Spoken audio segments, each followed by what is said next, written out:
Welcome to another class of Python for app development. In this class, I'm going to be showing you every step and every command line you have to enter in your Python file or the Kiwi file to enable and disable your slider and make both of them functioning and also interactive. So in my previous class, I've shown you how you can actually display value inside of the label inside of your console. So without any further ado, let's move on with our class. And if you still have confusion about my previous class, whichever part you have confusion in, or if you have any question, feel free to ask me anytime because without knowing or without understanding the previous class, it's going to be very problematic for you in this one. Okay. So let's open up PyCharm on our device. As you can see, I have opened up PyCharm. Now, one thing what I want to tell you is that in this class, I'm only going to be using the Kiwi file and I'm not going to be modifying anything inside of my main py file because we are going to be using the slider button and also I'm going to use my widget as the base, okay? Because I want it to be showing inside of my, let's say, console. And as we cannot use the slider or let's say the scroll layout inside of the console, so we are going to be putting it inside of the switch over here. Okay. So we already have the definition applied on our main py file, so we don't have to customize anything. But one thing you have to keep in mind is that whatever you put in previously, and if it is already working like this, like on and off, and you can use the slider and it's also showing you the label, then you are basically good to go. So make sure to use whatever property I have already put in and check out the previous classes very properly, because if there is any issue, this class or you will not get the end result working and functioning properly by the end. Okay. So first thing I'm going to do is going to be keeping myself on the KV file. And as we are going to be using the switch, because we want the switch and the slider to be interacting and also functioning properly.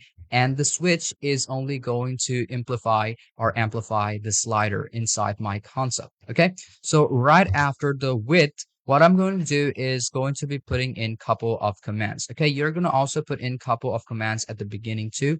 So let's start off with our slider. Inside my slider, you can see I have already used in my ID. So we're also going to be using the same ID inside of my switch, but I'm going to create myself another example or another class, or let's say a variable. So first off, let's go off to the switch. And after I go off to the switch, I'm going to create myself another ID. So it's just going to make sure that the whole thing is going inside the loop. Okay, so if I put in ID, I'm going to put in my variable. So if I put in my underscore switch slider, okay, my switch slider. So there we go. We have defined it. And after that, what I'm going to do is going to be creating another command. So it's going to be on active. So I'm going to put in on active, because as we are going to be using a specific Boolean value over here on my switch, I have to root it up. And you have to also keep in mind that we are using the specifical disabled button variable. Okay, so first off, let's just go off over here. Right after our value or orientation over here, we already have it. And as our slider, we want it to be disabled by default. So here I'm going to put in disabled. And here, if it is disabled or if my slider is disabled, so I'm going to put in my, let's say my switch slider, then you're going to put in underscore switch slider, and then you're going to put in dot active. Okay.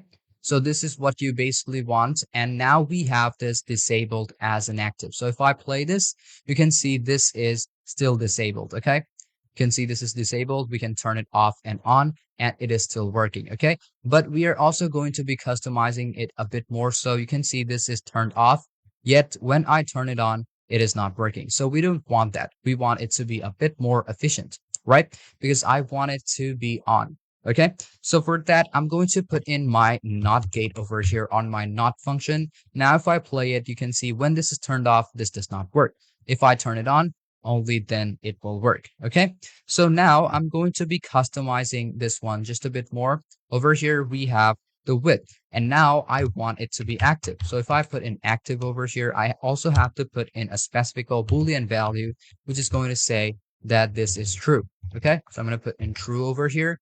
And there we go. We also have it false. So as I have the disabled value inside of my slider, it is already working. Okay. Here, what I'm going to do is going to be just removing out this one because that is a double.